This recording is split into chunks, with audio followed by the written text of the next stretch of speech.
그 다음에 소프트웨어 리엔지니어링이고요. 리엔지니어링이면 3R을 언급하는 건 좋습니다. 하지만 리엔지니어링이 뭔지에 대한 고민을 반드시 하셔야 됩니다. 하더라도 리엔지니어링이라는 단어를 적고 먼저 역공학을 수행한 다음에 어떻게 재공학을 하고 모듈화를 해서 라고까지 적으면 오케이. 근데 이거를 3R로 나눠서 리버스 엔지니어링, 리엔지니어링, 리유즈 이렇게 나누는 건 제가 물어본 문제에 대한 답이 아닙니다. 물어본 문제에 대한 답을 정확히 이해를 하려고 노력을 하시고 떠오르지 않으면 내가 아는 지식을 거기 섞어서 요소로 집어넣으세요. 네. 리버스 엔지니어링을 분석 과정으로 바꾸시고 리유즈를 다시 재개발 과정으로 바꾸시든지 그 다음에 우리가 하던 리엔지니어링을 재구조화 과정으로 놓고 프로세스를 만들면 그나마 좀 더 나은 답안이 되는 겁니다. 이런 내용이 있고요. 유지보수성하고 품질도 향상시키는 겁니다. 여기서도 기능의 변화가 없다라는 말들이 있긴 한데 사실 그거는 여기에 키워드기보다 리팩토링의 키워드로 주로 많이 쓰는 겁니다.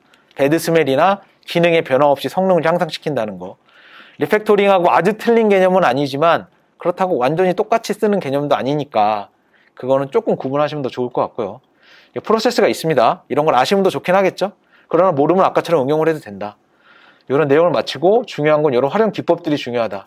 뭘 분석하는데 이런 복잡도를 분석하고 정적 분석을 통해서 개선 전략으로 흐름이라든지 제어 흐름에 대한 영향을 분석하고 그 다음에 제한된 구선을 개선한다. 그때 버전 관리하고 리그레션 테스팅하고 마지막 평가 매트릭까지 동원을 해서 평가까지 해서 개선을 한다라는 이런 걸 알고 있으면 좋고 마지막은 그럼 보통 이런 소프트웨어 공학은 3R을 쓰셔도 되고 얘를 활용한 또는 얘를 어떻게 효과적으로 적용할지를 적어주셔도 됩니다.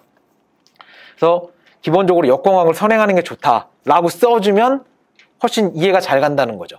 그냥 역공학 3R을 쓰는 것보다 역공학 선행이라고 써주면 아 효과적으로 하려면 이렇게 써야 되는구나 라는 것들 요 강글리 연계를 통해서 써주시고 그 다음에 마지막에 이런 표준 요소까지 적어놓으면 좀 더 좋다.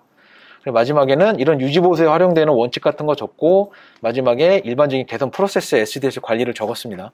이건 여러분이 원하는 데 쓸 수 있지만 이렇게 마지막 강글까지 다 활용을 할 수 있는 요소들이라는 거 꼭 명심을 하셨으면 좋겠습니다.